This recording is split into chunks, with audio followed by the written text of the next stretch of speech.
सारा पेच ठीक कर लिया गया है। समय का इंतजार कीजिए, पार्टी के तरफ से आधिकारिक रूप से घोषणा हो जाएगी और आपके समक्ष सारा सीन क्लियर हो जाएगा कि भाई कौन कहाँ किस जगह पर लड़ेगा। जीत का फार्मूला तय हुआ है और जीत के फार्मूले के साथ तो जीतने वाला प्रत्याशी मैदान में रहेगा। सीएम का चेहरा भी आपके सामने चुनाव के बाद अपने आप आगे दिख जाएगा। क्या अमर बावरी होंगे? नमस्कार, एसटी न्यूज देख रहे हैं आप और मैं हूं आपके साथ गौरी रानी। झारखंड में चुनाव की रणबेरी बज चुकी है। तमाम राजनीति पार्टियां इस चुनावी दंगल में कूद चुके हैं। ऐसे में खास बातचीत के लिए हमारे साथ नेता प्रतिपक्ष अमर कुमार बावरी हैं। उनसे जानते हैं कि चुनाव का बिगुल बज चुका है।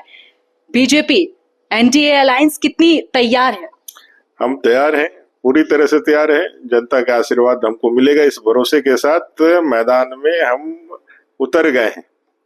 कितनी सीटों पर जीत हासिल कर सकते हैं आप लोग? 81 विधान पूर्ण बहुमत की सरकार बनेगी। 41 सीटें चाहिए बहुमत प्राप्त करने के लिए। भारतीय जनता पार्टी एनडीए के गठबंधन को पूर्ण बहुमत की सरकार बनेगी। एनडीए अलायंस के साथ चुनाव लड़ रहे हैं, आसू शामिल है, जेडीयू है, लोजपा है। क्या कंफर्म हो पा रहा है कौन कितनी सीटों पर चुनाव लड़ेगा? अभी तक पेच फंसा हुआ है क्या है? सारा पेच ठीक कर लिया गया है। समय का इंतजार कीजिए, पार्टी के तरफ से आधिकारिक रूप से घोषणा हो जाएगी और आपके समक्ष सारा सीन क्लियर हो जाएगा कि भाई कौन कहाँ किस जगह पर लड़ेगा। जीत का फार्मूला तय हुआ है और जीत के फार्मूले के साथ तो जीतने वाला प्रत्याशी मैदान में रहेगा। कब तक हो जाएगी सूची जारी? बहुत जल्द, आप इंतजार कर लीजिए, बहुत जल्द सूची आ जाएगी। जिस तरीके की जानकारी मिल रही है कि आप एक बार फिर से अपने विधानसभा क्षेत्र चंदन क्यारी से चुनाव लड़ने जाएंगे, लेकिन ऐसे में इस वक्त जो चंदन क्यारी सीट है वो हॉट सीट बना हुआ है, क्योंकि उमाकांत रजक जो है वो आसू से चुनाव लड़ने की इच्छा जता रहे थे, लेकिन जब सहमति नहीं बनी तो वो जेएमएम में चले गए हैं। ऐसे में कितना टफ मान रहे हैं अपने विधानसभा क्षेत्र को? चंदनगढ़ की जनता चुनाव लड़ती है और चंदनगढ़ की जनता का आशीर्वाद है, तभी जाकर के अमर बावरी आज यहाँ पर इस जगह पे खड़ा है। तीसरी बार भी हैट्रिक लगाएगा चंदनकारी का जनता और चंदन क्यारी के विकास की गति को निरंतर तीव्रता के साथ आगे बढ़ाने का काम करेगा। उसकी महक पूरे देश दुनिया में फैलेगी। चंदन क्यारी की जनता चुनाव लड़ती है। 2019 में भले ही बीजेपी सत्ता में नहीं आई, लेकिन आप विधायक बने और पार्टी ने भरोसा जताया, आपको नेता प्रतिपक्ष बनाया। एक बड़ी जिम्मेवारी पार्टी ने दी। कैसे देखते हैं आप अपने इन पूरे 5 साल के कार्यकाल को कि कैसा रहा? और अपनी जनता, अगर आपके विधानसभा क्षेत्र की जनता की बात करें तो क्या लगता है वो क्या मुद्दे थे जो नहीं हो पाए, जो होने चाहिए थे? ऐसा कुछ देखिए, विकास एक सतत प्रक्रिया है और वो कभी भी कंप्लीट नहीं हो सकता है। वो लगातार वो चलता रहता है। उसकी गति कभी धीमी कभी तेज हो सकती है। जब सरकार थी तो हम लोगों ने विकास की गति को बहुत तीव्रता के साथ आगे बढ़ाया था। हम लोगों ने इंजीनियरिंग कॉलेज से लेकर के अंतर्राष्ट्रीय स्तर के स्टेडियम से लेकर के गवाई बराज योजना, पार्क, बिजली की समस्याएं, ये सारी समस्याओं का समाधान किया था। जब सरकार नहीं रही, एक विधायक के रूप में जब हम लोग रहे तो सरकार एक पूर्वाग्रही भाव रख करके जो विरोधी दल के विधायक है उनको प्रताड़ित करने के दृष्टिकोण से बहुत सारी योजनाओं को उन्होंने रोकने का काम किया और चीजों स्मूथली नहीं हो पाई।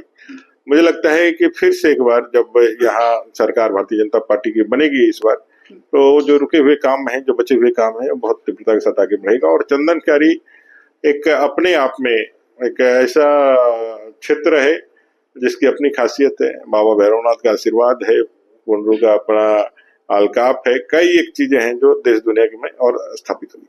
क्या बड़े मुद्दे होंगे इस बार चुनाव के लिए? वायदा खिलाफी है इस सरकार की, वायदा खिलाफी जो 2019 के चुनाव में इनको जिताने का सबसे बड़ा हथियार साबित हुआ था। चाहे 5 लाख बेरोजगारों को रोजगार, 5,000 बेरोजगारी का भत्ता, वो मिला क्या? जवाब है नहीं।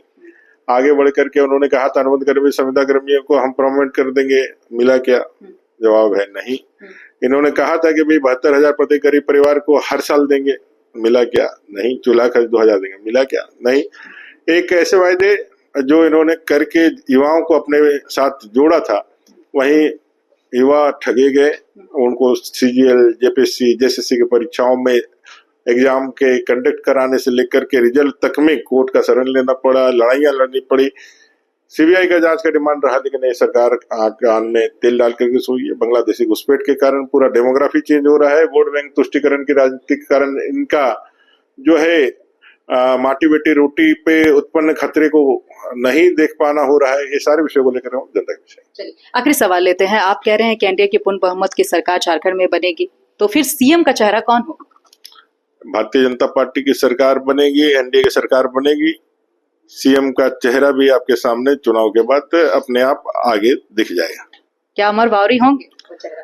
अभी कई एक लोग हमारे वरिष्ठ हैं, आदरणीय बाबूलाल मरांडी जी, आदरणीय अर्जुन मुंडा जी, आदरणीय चंपई सोरेन जी, 3 पूर्व मुख्यमंत्री हमारे साथ अभी है। कई लोगों के पास अपना उनमें से ही अनुभव कोई है, एक चेहरा होगा। कोई अनुभव है, कई एक चीजें हैं। इसलिए पार्टी जो तय करेगी उसको लेकर के भारतीय जनता पार्टी विकास की गति को आगे बढ़ाएगी। चलिए बहुत शुक्रिया हमारे साथ बातचीत के लिए। तो हमारे साथ इस वक्त बात कर रहे थे नेता प्रतिपक्ष अमर कुमार बावरी। फिलहाल इस खबर में इतना ही, मुझे दीजिए इजाजत, नमस्कार।